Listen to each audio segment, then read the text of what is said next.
la más breve de las 7 palabras. Después de esto, sabiendo Jesús que ya todo estaba consumado, dijo, para que la Escritura se cumpliese: tengo sed. Juan 19:28. Era sumamente conveniente que cada palabra de nuestro Señor en la cruz fuera reunida y preservada. Así como no sería quebrado ni un hueso suyo, tampoco no se perdería ni una palabra. El Espíritu Santo tuvo especial cuidado de que cada una de las sagradas expresiones fueran registradas convenientemente. Como ustedes saben, hubo 7 de esas últimas palabras, y 7 es el número de perfección y plenitud. Ese número combina el 3 del Dios infinito con el 4 de la completa creación. Como en todo lo demás, nuestro Señor fue la perfección misma en sus clamores de muerte. Hay una plenitud de significado en cada expresión que nadie sería capaz de captar enteramente, y cuando son combinadas, constituyen una vasta profundidad de pensamiento que ninguna medición humana podría sondear. Aquí, como en cualquier otra parte, nos vemos constreñidos a decir de nuestro Señor: jamás hombre alguno ha hablado como este hombre. En medio de toda la angustia de su espíritu, sus últimas palabras demuestran que tuvo pleno control de sí mismo y que fue fiel a su naturaleza perdonadora, fiel a su oficio de rey, fiel a su relación filial, fiel a su Dios, fiel a su amor por la palabra escrita, fiel a su gloriosa obra y fiel a su fe en su Padre. Como estas 7 palabras fueron registradas fielmente, no nos sorprende que hayan sido frecuentemente el tema de una devota meditación. Padres y confesores, predicadores y teólogos se han deleitado en reflexionar en cada sílaba de estas palabras inigualables. Estas solemnes frases han resplandecido como los 7 candeleros o las 7 estrellas del Apocalipsis, y han guiado a multitudes de hombres hacia quien las pronunció. Hombres reflexivos han extraído una riqueza de significado de ellas, y al hacerlo las han clasificado en diferentes grupos y las han colocado bajo diversos encabezados.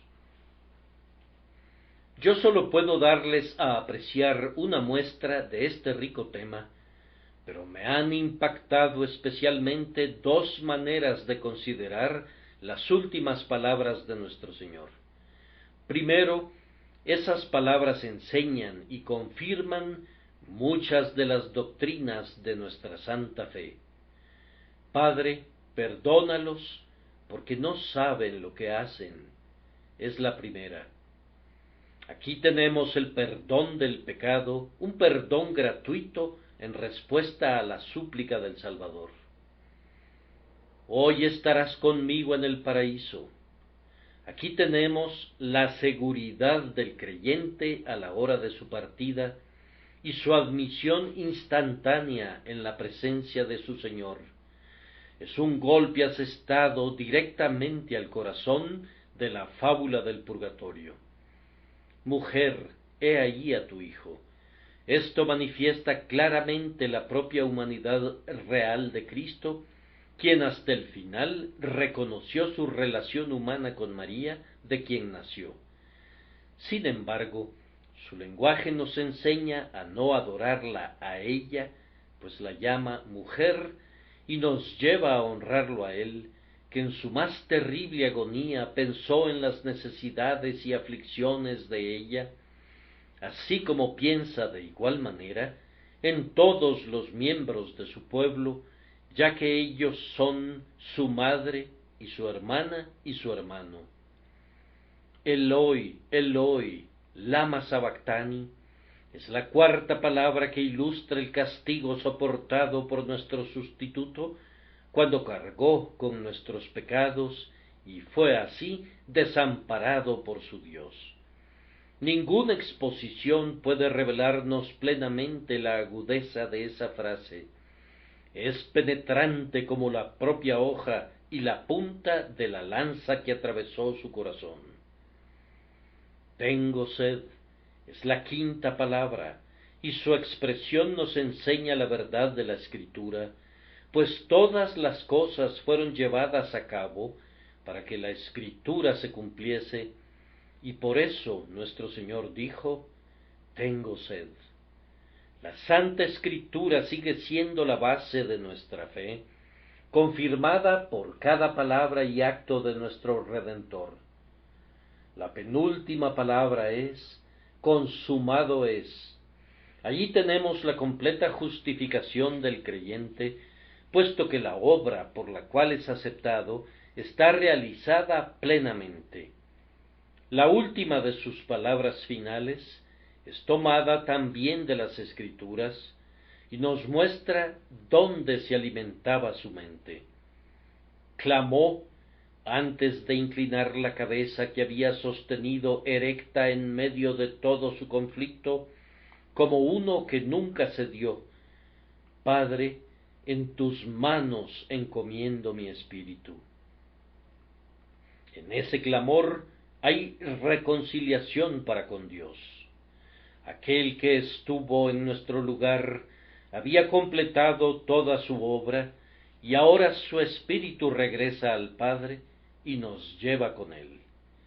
Por tanto, ustedes pueden ver que cada palabra nos enseña alguna doctrina fundamental de nuestra bendita fe. El que tiene oídos para oír, oiga. Un segundo modo de considerar estas 7 palabras es comprobar que exponen la persona y los oficios de nuestro Señor que las pronunció. Padre, perdónalos porque no saben lo que hacen. Aquí vemos al mediador intercediendo. Jesús está delante del Padre, suplicando por el culpable. De cierto te digo que hoy estarás conmigo en el paraíso. Aquí está el Señor Jesús en el poder de un rey, abriendo con la llave de David una puerta que nadie puede cerrar, admitiendo dentro de las puertas del cielo a la pobre alma que le había confesado sobre el madero. Salve, eterno Rey en el cielo, tú admites a tu paraíso a quien quiera que te agrade. Tampoco estableces un tiempo de espera, sino que abres la puerta de perla al instante. Tú tienes todo poder en el cielo, así como en la tierra. Luego vino, mujer, he allí tu hijo. Allí vemos al Hijo del Hombre preocupándose por su afligida madre con la ternura de un hijo. En una palabra anterior, cuando abrió el paraíso, vieron al Hijo de Dios. Ahora ven a aquel que fue cierta y verdaderamente nacido de una mujer y sometido a la ley, y bajo la ley le ven todavía, pues honra a su madre y se preocupa por ella en el artículo de la muerte. Luego viene,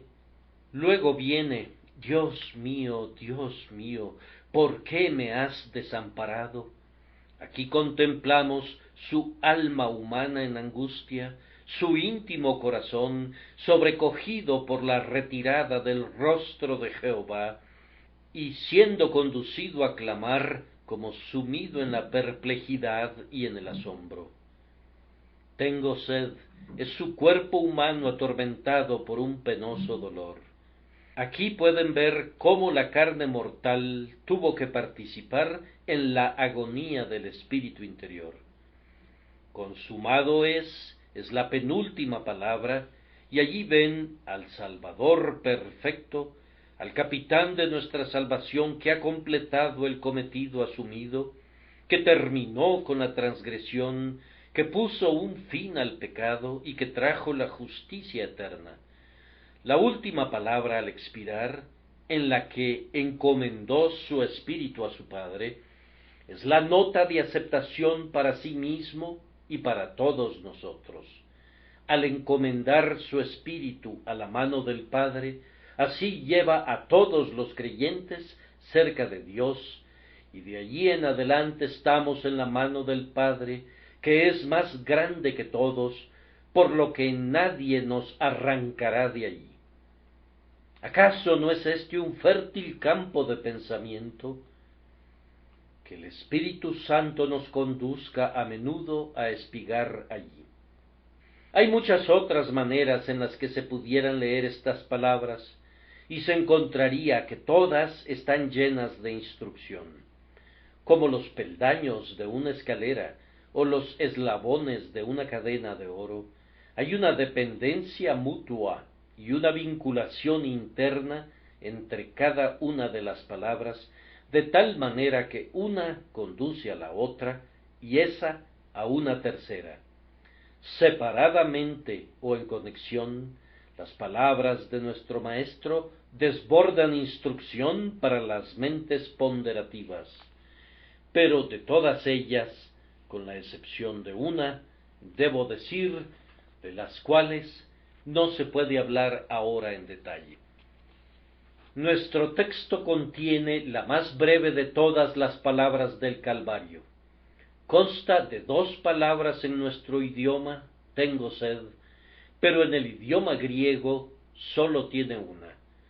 No puedo decir que sea breve y dulce, pues, ay, fue la amargura misma para nuestro Señor Jesús. Y, sin embargo, yo confío que de su amargura ha de brotar una gran dulzura para nosotros.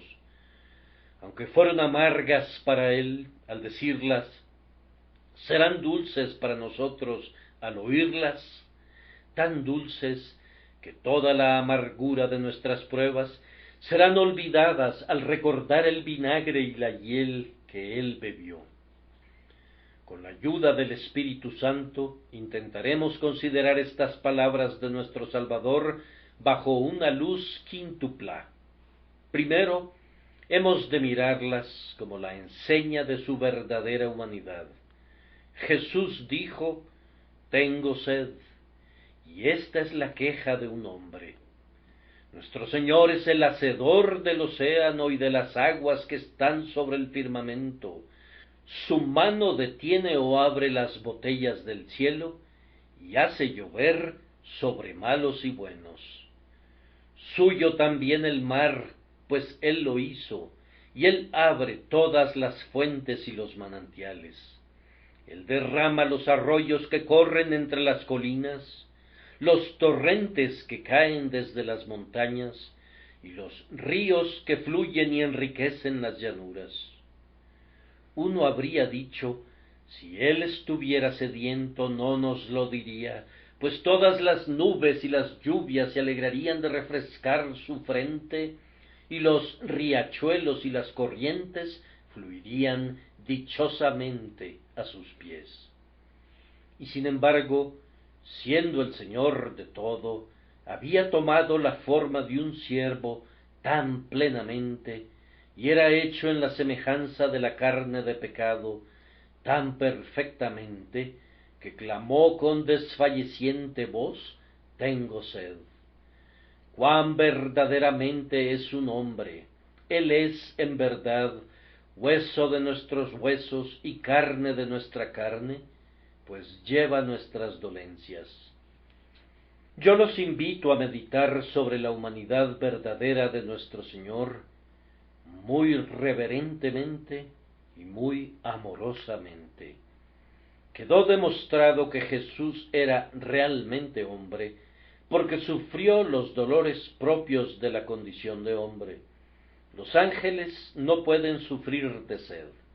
Un fantasma, como le han llamado algunos, no podría sufrir de esa manera. Pero Jesús sufrió realmente, no sólo los más refinados dolores de mentes delicadas y sensibles, sino también las dolencias más torvas y más comunes de carne y sangre. La sed es una miseria común, tal como la sufren los campesinos y los mendigos. Es un dolor real y no un producto de la imaginación o una pesadilla del país de los sueños. Aunque los reyes no suelen padecer de sed, es un mal universal de la condición humana. Jesús es hermano de los más pobres y de los más humildes de nuestra raza. Nuestro Señor, sin embargo, padeció la sed a un grado extremo, pues él sentía la sed de la muerte y algo peor todavía, ya que era la sed de alguien cuya muerte no era común, pues él gustó la muerte por todos. Tal vez esa sed fue provocada en parte por la pérdida de sangre y por la fiebre creada por la irritación causada por sus 4 dolorosas heridas. Los clavos estaban sujetados en las partes más sensibles del cuerpo y las heridas se abrían conforme el peso de su cuerpo arrastraba los clavos a través de su carne bendita y rompía sus delicados nervios. La tensión extrema producía una fiebre ardiente. El severo dolor le secaba su boca, convirtiéndola en un horno, hasta llevarlo a declarar, en el lenguaje del Salmo 22, mi lengua se pegó a mi paladar.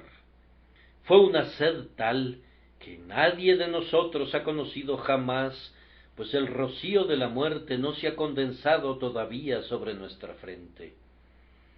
Tal vez la conoceremos a nuestra medida en la hora de nuestra muerte, pero no todavía, ni la sentiremos tan terriblemente como Él lo hizo. Nuestro Señor sintió esa penosa sequía de la disolución que provoca que toda humedad se evapore y que la carne retorne al polvo de la muerte. Aquellos que han comenzado a caminar en el valle de la sombra de muerte saben de esto. Jesús, siendo un hombre, no escapó de ninguno de los males que son repartidos al hombre en la muerte. Él es, en verdad, Emmanuel, Dios con nosotros en todo. Creyendo esto, debemos sentir con ternura cuán íntimamente semejante a nosotros se ha vuelto nuestro Señor Jesús. Tú has estado enfermo, tú has sido quemado por la fiebre como Él lo fue, y también has dicho jadeando, tengo sed. Tu senda corre muy cerca de la de tu maestro. Él dijo, tengo sed, para que alguien le trajera algo de beber, igual que tú desearías beber algún fresco sorbo que te fuera ofrecido cuando no puedes servírtelo tú mismo. ¿Podrías evitar sentir cuán cercano está Jesús a nosotros cuando sus labios debían ser humedecidos con una esponja y tenía que depender de otros tanto como para pedir de beber de sus manos? La próxima vez que tus labios enfebrecidos murmuren, tengo mucha sed, te podrías decir, esas son palabras sagradas, pues mi Señor habló de esa manera. Las palabras, tengo sed, son una voz común en las cámaras mortuorias. No podemos olvidar las dolorosas escenas de las que hemos sido testigos cuando hemos observado la disolución de algún cuerpo humano. Hemos visto a algunos de nuestros seres más queridos en una incapacidad de atenderse a sí mismos. El sudor de la muerte estaba sobre ellos, y esta ha sido una de las señales de su próxima disolución, que ardían de sed y sólo podían musitar entre sus labios semiabiertos, dame de beber. Oh amados, nuestro Señor era un hombre tan verdaderamente que todos nuestros dolores nos traen recuerdos suyos. La próxima vez que estemos sedientos, podemos contemplarlo a Él, y siempre que veamos a algún amigo desfallecido y sediento a la hora de su muerte, podemos contemplar a nuestro Señor reflejado en sus miembros tenuemente, si bien verdaderamente. Cuán íntimamente relacionado con nosotros está el sediento Salvador. Debemos amarle más y más. Cuán grande es el amor que le condujo a una condescendencia como esa. No debemos olvidar la infinita distancia que hay entre el Señor de gloria en su trono y el crucificado consumido por la sed. Un río del agua de vida, puro como el cristal, proviene hoy del trono de Dios y del Cordero, y sin embargo, una vez Él condescendió a decir: tengo sed. Él es Señor de las fuentes y de todos los abismos, pero ni un solo vaso de agua fresca fue puesto en sus labios.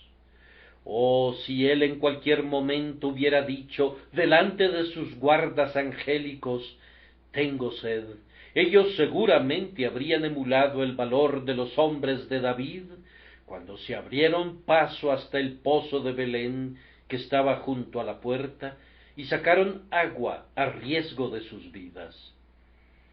¿Quién de nosotros no derramaría voluntariamente su alma hasta la muerte si sólo pudiera darle un refrigerio al Señor? Y sin embargo, por nuestra causa, Él se puso en una posición de vergüenza y de sufrimiento en la que nadie querría atenderle, sino que cuando clamó: tengo sed, más bien le dieron a beber vinagre. Cuán gloriosa inclinación de nuestra cabeza exaltada. Oh Señor Jesús, nosotros te amamos y te adoramos. De buena gana enaltecemos tu nombre en recuerdo agradecido de las profundidades a las que descendiste. Mientras admiramos así su condescendencia, nuestros pensamientos han de dirigirse con deleite a su evidente identificación con nosotros. Pues si Jesús dijo: tengo sed, entonces Él conoce todas nuestras fragilidades y aflicciones. La próxima vez que sintamos dolor o que suframos de depresión de espíritu, recordaremos que nuestro Señor lo entiende todo, pues ha tenido una experiencia práctica y personal de eso. Ni en la tortura del cuerpo, ni en la pesadumbre del corazón, somos abandonados por nuestro Señor.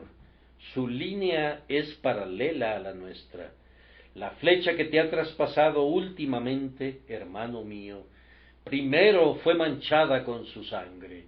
La copa que ahora eres conducido a beber, por muy amarga que sea, muestra la huella de sus labios sobre su borde. Él ha recorrido el aciago camino antes que tú, y cada huella que deja sobre el suelo mojado muestra junto a ella la huella de sus pies. Entonces debemos creer plenamente y apreciar profundamente la simpatía de Cristo, puesto que dijo: tengo sed. A partir de ahora, tenemos que cultivar también el espíritu de resignación, pues haríamos bien en regocijarnos al tomar una cruz que sus hombros han llevado ya antes que nosotros. Amados, si nuestro Maestro dijo: tengo sed, ¿acaso esperamos beber diariamente de los torrentes del Líbano? Él era inocente y sin embargo tuvo sed. ¿Habríamos de asombrarnos si los culpables son castigados de vez en cuando? Si era tan pobre que fue despojado de sus vestidos y fue colgado en un madero, sin un centavo y sin amigos, hambriento y sediento, ¿acaso gemirán o murmurarán a partir de ahora porque llevan un yugo de pobreza y carencia? Hay pan en tu mesa hoy, y habrá al menos un vaso de agua fría para refrescarte. Por tanto, no eres tan pobre como era él. Entonces, no debes quejarte. Será más el siervo que su señor, o el discípulo más que su maestro? Tenga la paciencia su obra completa. Tú realmente sufres. Tal vez, amada hermana, sufres de una royente enfermedad que carcome tu corazón, pero Jesús tomó nuestras enfermedades y su copa fue más amarga que la tuya. Que el jadeo de tu Señor al decir, tengo sed, entre en tus oídos, en tu aposento, y cuando lo oigas, deja que toque tu corazón y haga que te ciñas y que digas, dice él, tengo sed, entonces tendré sed con él y no me quejaré, sufriré con él y no murmuraré. El clamor del Redentor, tengo sed, es una solemne lección de paciencia para sus afligidos. Al pensar en esta expresión, tengo sed, que demuestra la humanidad de nuestro Señor, debemos resolver además que no hemos de rehuir ninguna negación, antes bien que hemos de cortejarlas para ser conformados a su imagen. No deberíamos sentirnos medio avergonzados de nuestros placeres cuando Él dice, tengo sed. No podríamos despreciar nuestra mesa sobrecargada cuando Él está tan abandonado. Será una penalidad jamás que se nos niegue el trago que satisface cuando Él dijo, tengo sed. Serán satisfechos los apetitos carnales y serán consentidos los cuerpos cuando Jesús clamó, tengo sed. ¿Qué importa que el pan esté seco? ¿Qué importa que la medicina sea nauseabunda cuando para su sed no hubo alivio sino hiel y vinagre? ¿Acaso nos atreveríamos a quejarnos? Por su causa debemos regocijarnos en la autonegación y aceptar a Cristo y un mendrugo de pan como todo lo que deseamos de aquí al cielo. Un cristiano que vive para satisfacer los bajos apetitos de una bestia bruta, para comer y beber casi hasta la glotonería y la ebriedad, es completamente indigno del nombre. La conquista de los apetitos y la entera subyugación de la carne deben alcanzarse, pues antes nuestro grandioso ejemplo dijo, consumado es, en donde me parece que alcanzó la mayor altura de todas. Cuando dijo, tengo sed, sólo descendió un escalón desde aquella suprema elevación. El poder de sufrir por otro, la capacidad de ser abnegado, incluso hasta el extremo, para cumplir alguna gran obra para Dios, esto es algo que ha de buscarse y debe ser ganado antes de que nuestra obra esté terminada, y en esto Jesús es para nosotros nuestro ejemplo y nuestra fortaleza. Así he tratado de atisbar alguna medida de enseñanza, usando ese lente para los ojos del alma, a través del cual miramos la expresión tengo sed, como la enseña de su verdadera humanidad. En segundo lugar, consideraremos estas palabras, tengo sed, como el signo de su doliente sustitución. La gran fianza dice, tengo sed, porque es colocado en el lugar del pecador y por tanto debe sufrir el castigo del pecado de los impíos. Dios mío, ¿por qué me has desamparado? Señala la angustia de su alma. Tengo sed, expresa en parte la tortura de su cuerpo, y ambas cosas eran necesarias, porque está escrito del Dios de justicia, que Él es quien puede destruir el alma y el cuerpo en el infierno, y los dolores agudos que se han de pagar a la ley son de ambos tipos y tocan el corazón y la carne. Vean, hermanos, dónde comienza el pecado y fíjense que allí termina. Comenzó con la boca del apetito, cuando fue gratificado pecaminosamente, y termina cuando un apetito similar es negado resueltamente. Nuestros primeros padres arrancaron el fruto prohibido y al comerlo mataron a la raza. El apetito fue la puerta del pecado y por tanto nuestro Señor fue expuesto al dolor en ese punto. Con tengo sed, el mal es destruido y recibe su expiación. Vi el otro día el emblema de una serpiente con su cola en su boca, y si lo transporto más allá de la intención del artista, el símbolo puede expresar el apetito tragándose a sí mismo. Un apetito carnal del cuerpo, la satisfacción del deseo de alimentos, nos abatió bajo el primer Adán, y ahora el agudo malestar de la sed, la negación de lo que el cuerpo apetecía, nos restaura a nuestro lugar. Y esto no es todo. Sabemos por experiencia que el efecto presente del pecado en todo hombre que se entrega a él es la sed del alma. La mente del hombre es como las hijas de la sanguijuela que dicen todo el tiempo «dame, dame». Entendida metafóricamente, la sed es insatisfacción, el deseo ardiente de la mente de algo que no tiene, pero que desea con vehemencia. Nuestro Señor dice, si alguno tiene sed, venga a mí y beba, siendo esa sed el resultado del pecado en cada hombre impío en este momento. Ahora, estando en el lugar del impío, Cristo sufre de sed como un tipo que nos enseña que está soportando el resultado del pecado. Más solemne aún es la reflexión de que, de acuerdo a la propia enseñanza de nuestro Señor, la sed será también el eterno resultado del pecado, pues Él dice en relación al glotón millonario, y en el Hades alzó sus ojos, estando en tormentos, y su petición, que le fue negada, fue, Padre Abraham, ten misericordia de mí, y envía a Lázaro para que moje la punta de su dedo en agua, y refresque mi lengua, porque estoy atormentado en esta llama. Ahora, recuerden que si Jesús no hubiera tenido sed, cada uno de nosotros habría tenido sed por siempre, muy lejos de Dios, con una impasable cima entre nosotros y el cielo.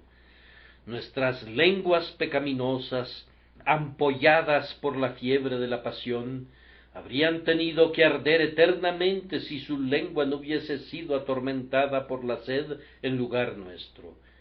Yo supongo que la frase «tengo sed» fue expresada suavemente, de modo que quizás uno o dos que estaban cerca de la cruz alcanzaron a oírla, en contraste con el más fuerte clamor «Lama sabactani» y el triunfante grito de «consumado es», ese suspiro que fue suave y desfalleciente, «tengo sed», ha calmado la sed para nosotros que de otra manera, insaciablemente feroz, habría hecho presa de nosotros a lo largo de la eternidad.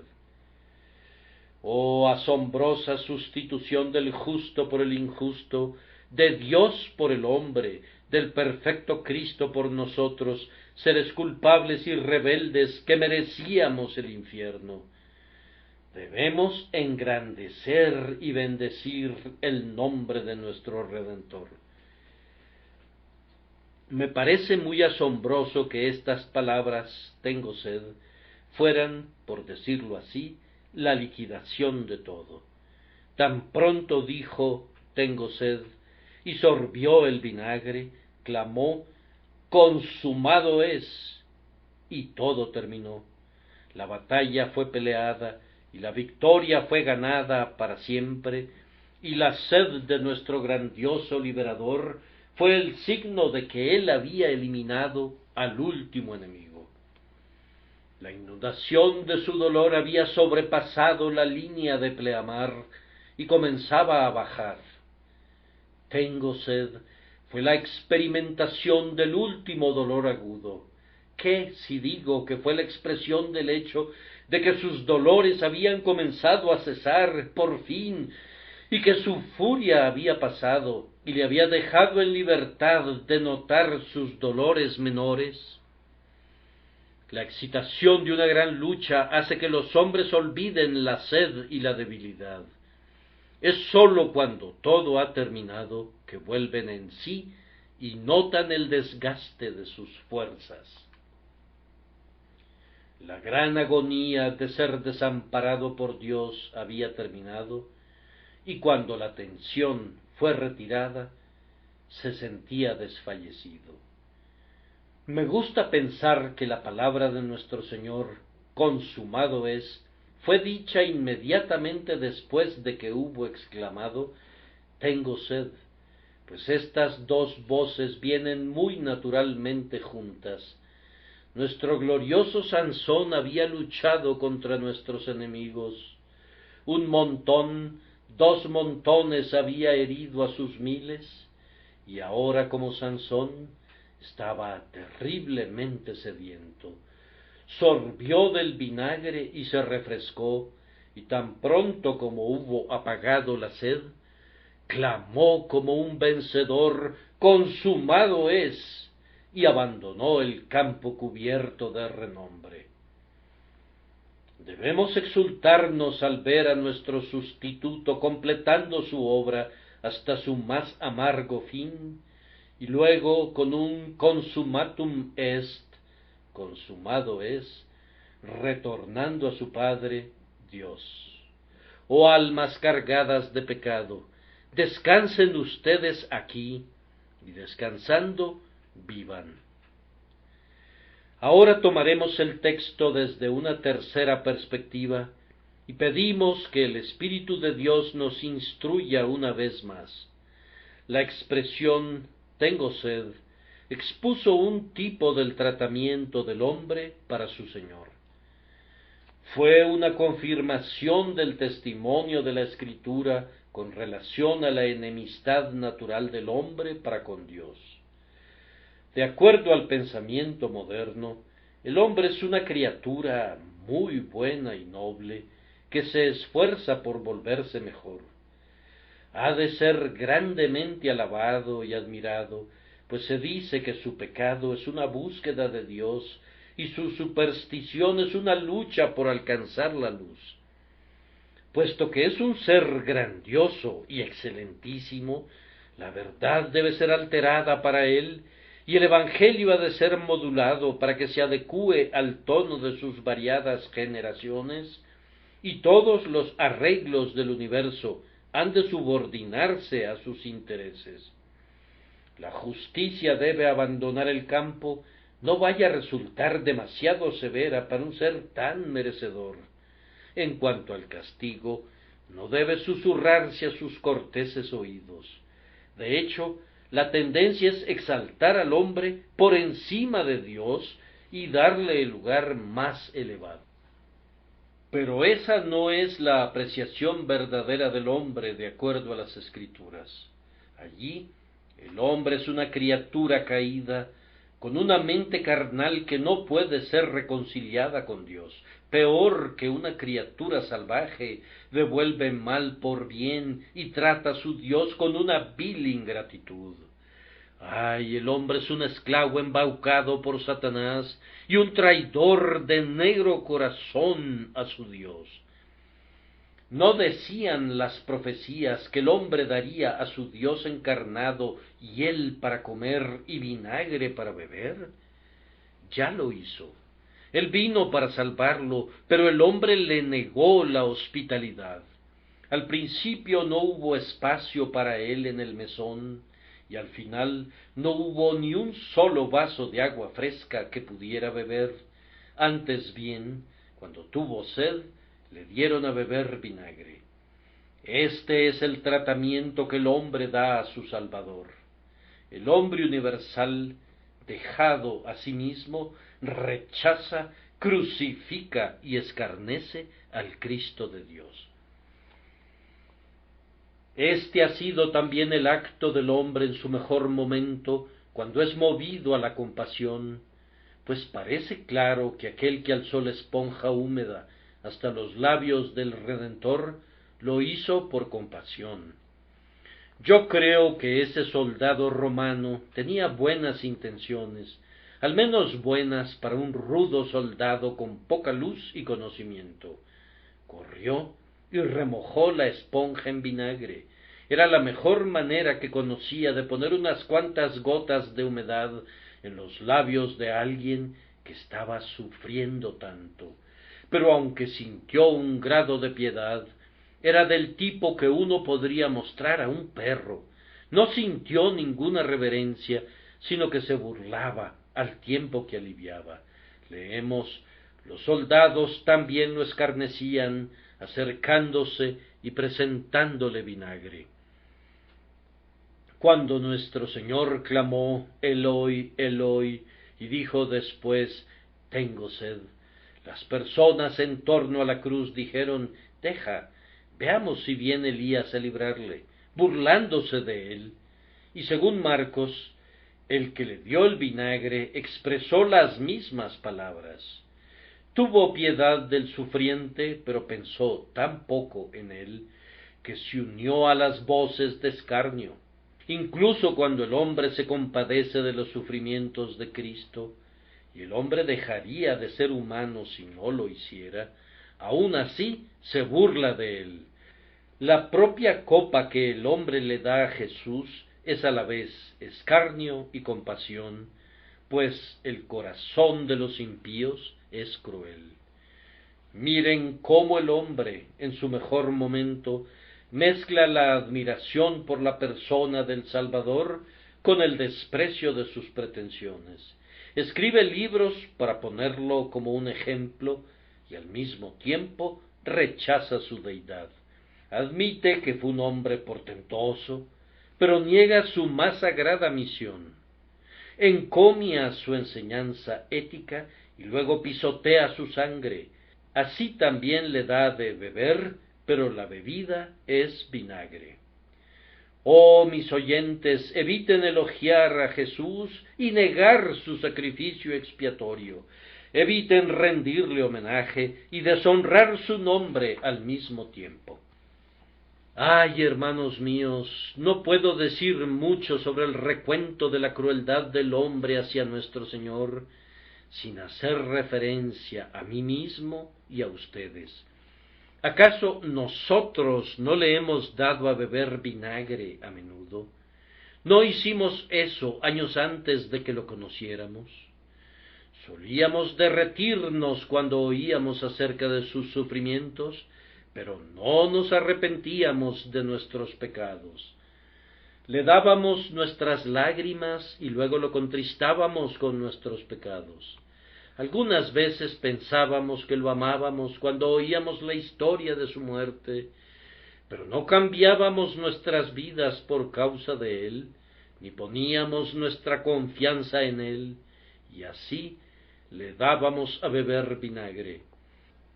Y la aflicción no termina ahí, pues las mejores obras que hemos hecho jamás, y los mejores sentimientos que hemos sentido jamás, y las mejores oraciones que hemos ofrecido jamás, ¿acaso no han sido amargados y agriados por el pecado?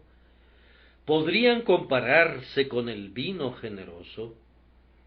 ¿No son acaso más semejantes al punzante vinagre? Me asombra que las haya recibido jamás, como uno se pregunta por qué recibió este vinagre, y sin embargo los ha recibido y nos ha sonreído por presentárselos.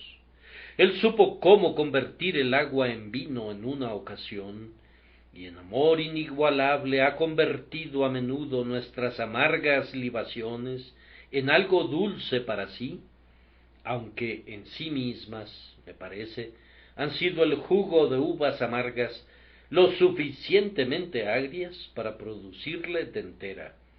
Por lo tanto, podemos presentarnos delante de él con todo el resto de nuestra raza, cuando Dios los rinda al arrepentimiento por su amor, y lo miren a él, a quien hemos traspasado y lloramos por él como quien se aflige por su primogénito. Haríamos bien en recordar nuestras faltas en este día, nosotros cuya propensión a olvidar que tu precioso amor en el olivo bañó tu frente con sudor sangriento, nosotros cuyos pecados con terrible poder como una nube descendieron sobre ti en aquella hora que excluyó a Dios, nosotros que todavía en pensamiento y obra a menudo sostenemos la amarga vara para ti en tu tiempo de necesidad. He tocado este punto muy ligeramente porque quiero un poco más de tiempo para reflexionar sobre una cuarta perspectiva de esta escena. Pido que el Espíritu Santo nos ayude a oír una cuarta sintonización de esta música doliente. Tengo sed. Pienso, queridos amigos, que el clamor que decía «tengo sed» fue la expresión mística del deseo de su corazón. Tengo sed. No puedo pensar que lo único que sentía era la sed natural. Sin duda tenía necesidad de agua, pero su alma estaba sedienta en un sentido más elevado. En verdad, pareciera que él habló para que se cumplieran las Escrituras en lo relativo al ofrecimiento del vinagre. Siempre estuvo en armonía consigo mismo, y su cuerpo fue siempre expresivo de los deseos ardientes de su alma, así como también de sus propios anhelos. Tengo sed, quería decir que su corazón estaba sediento de salvar a los hombres. Esta sed había estado en él desde sus más tempranos días terrenales. ¿No sabíais, dijo él, siendo todavía un muchacho, que en los negocios de mi padre me es necesario estar? ¿No les dijo a sus discípulos, de un bautismo tengo que ser bautizado, y cómo me angustio hasta que se cumpla? Tenía sed de arrancarnos de entre las fauces del infierno, de pagar el precio de nuestra redención y de liberarnos de la eterna condenación que pesaba sobre nosotros.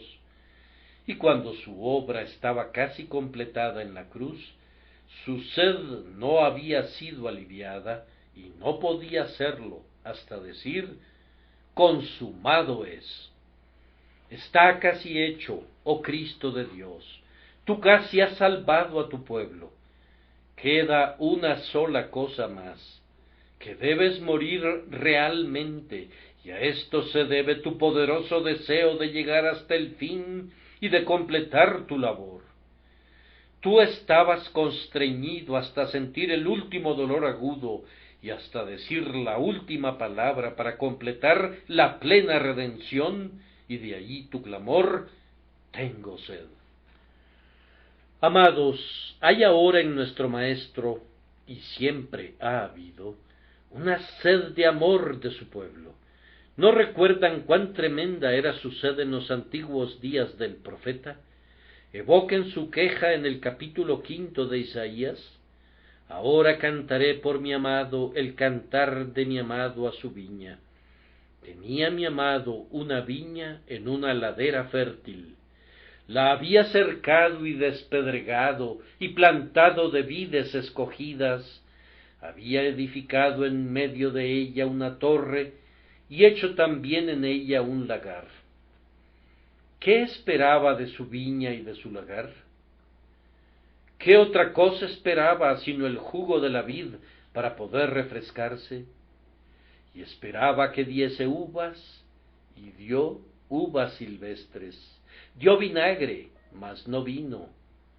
Amargura, mas no dulzura. Él estaba sediento entonces.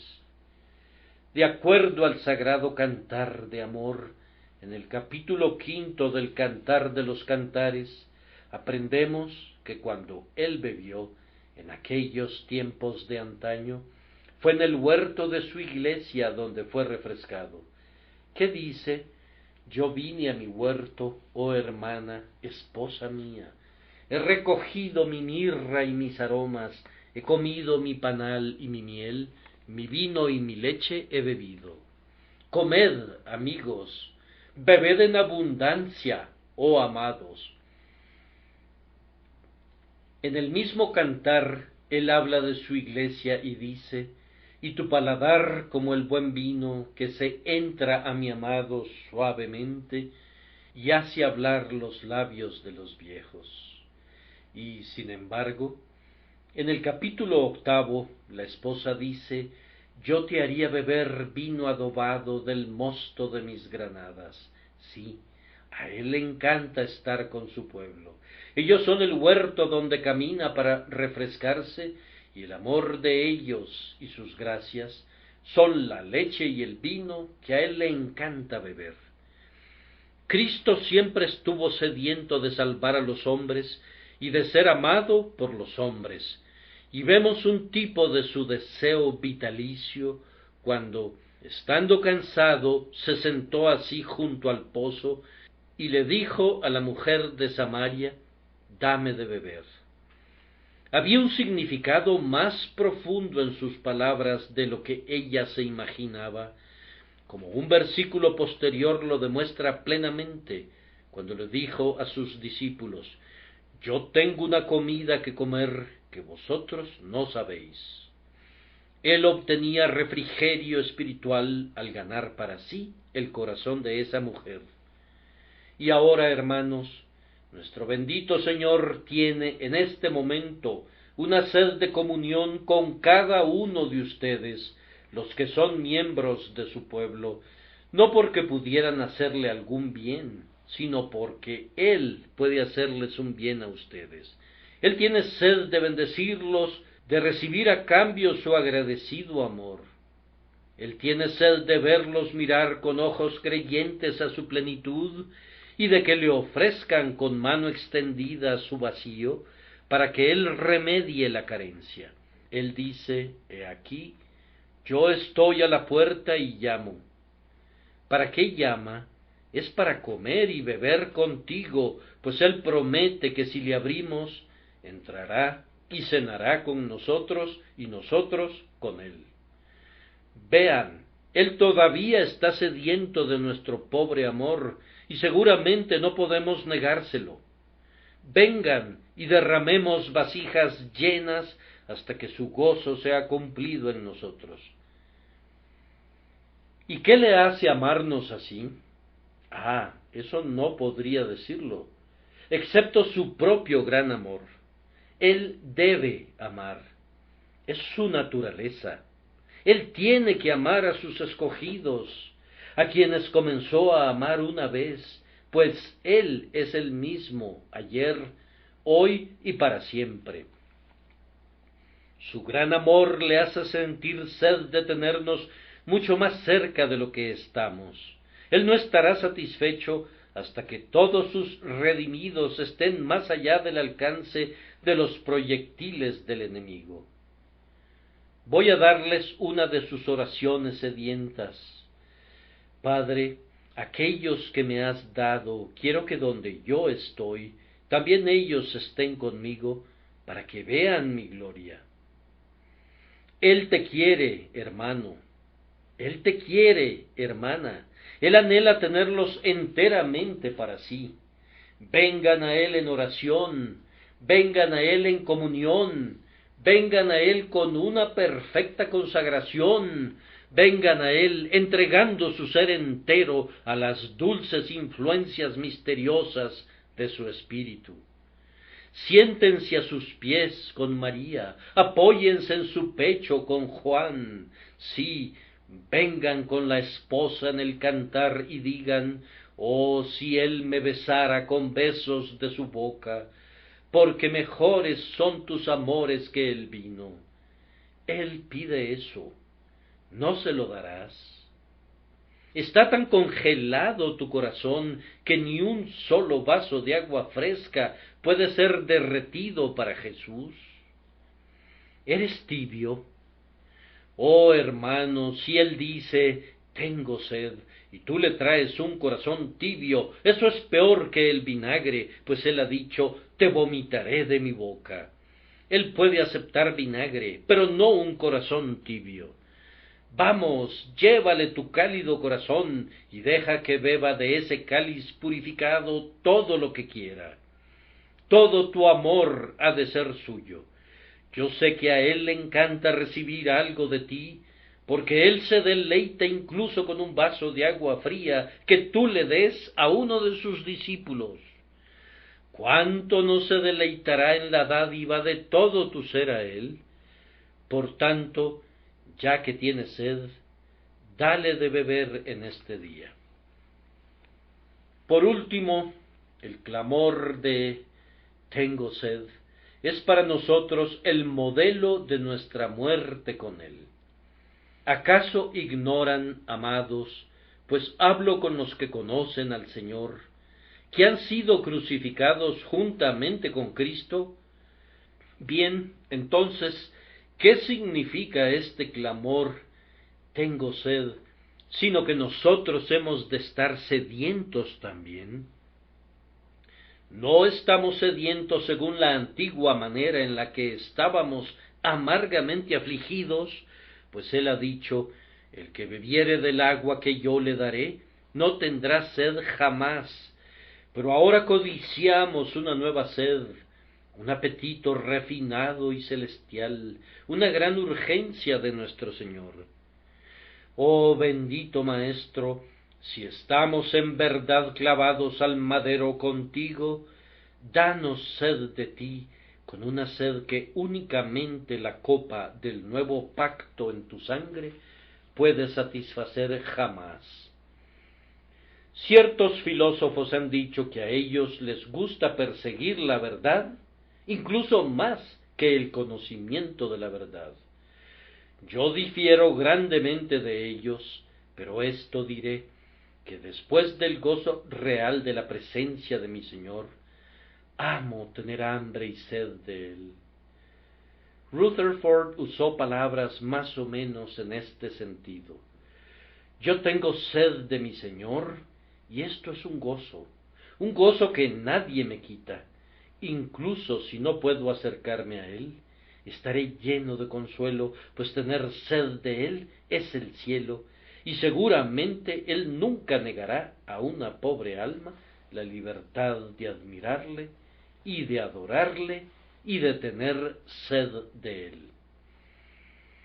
En cuanto a mí, quisiera volverme más y más insaciable de mi divino Señor, y cuando tenga mucho de él, todavía anhelaré más, y luego más, y todavía más.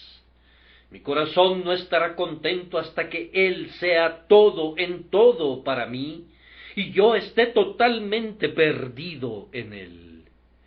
Oh, poder tener el alma más ancha para poder tomar sorbos más grandes de su dulce amor, pues nuestro corazón no se conforma con eso. Uno desearía ser como la esposa que ya había festejado en la casa del banquete y había encontrado que su fruto era dulce a su paladar, al punto que estaba muy llena de gozo, pero aun así clamaba, sustentadme con pasas, confortadme con manzanas, porque estoy enferma de amor. Ella ambicionaba vasos llenos de amor, aunque ya estaba doblegada por él. Este es un tipo de dulzura de la cual, si un hombre ha recibido mucha, tiene que obtener más, y cuando ha tenido más, está bajo mayor necesidad de recibir más, y así sucesivamente, pues su apetito está creciendo siempre, alimentado por lo que come hasta quedar saciado con toda la plenitud de Dios. Tengo sed, esta es la palabra de mi alma para su Señor. Tomada prestada de sus labios, se adecúa muy bien a mi boca. Tengo sed, pero no como una vez la tuve, de compartir los vanos deleites de la tierra. Tus heridas, Emmanuel, todas prohíben que busque mis placeres allí. Amada fuente de desconocido deleite, no bajes más debajo del borde, sino desborda y derrama sobre mí una corriente viva y dadora de vida. Jesús tuvo sed. Entonces hemos de tener sed en esta tierra seca y sedienta, donde no hay agua. Así como el ciervo brama por las corrientes de aguas, nuestras almas tienen sed de ti, oh Dios. Amados, hemos de sentir sed de las almas de nuestros semejantes.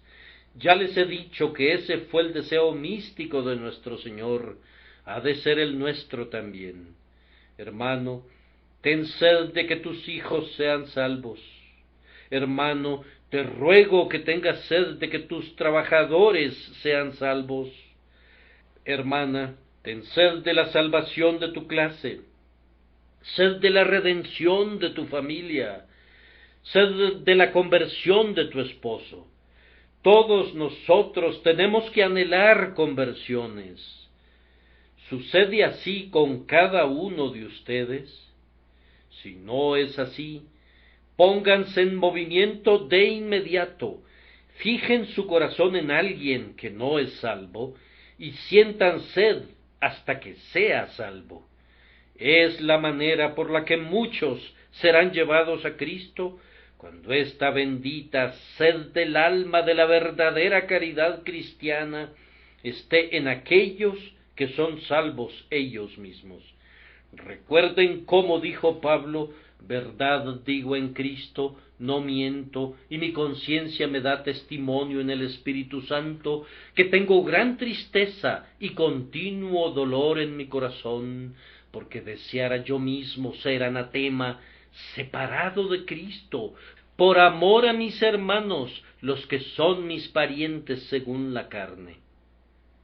Él se habría sacrificado para salvar a sus paisanos, pues deseaba de todo corazón su bienestar eterno. Esta misma mente debe haber en ustedes. Haya pues en ustedes este sentir. En cuanto a ustedes, tengan sed de perfección, tengan hambre y sed de justicia, pues serán saciados. Odien el pecado y aborrézcanlo de corazón. Tengan sed de ser santos como Dios es santo. Tengan sed de ser semejantes a Cristo, sed de dar gloria a su sagrado nombre por una completa conformidad a su voluntad. Que el Espíritu Santo obre en ustedes el modelo completo de Cristo crucificado, y a Él sea la alabanza por los siglos de los siglos. Amén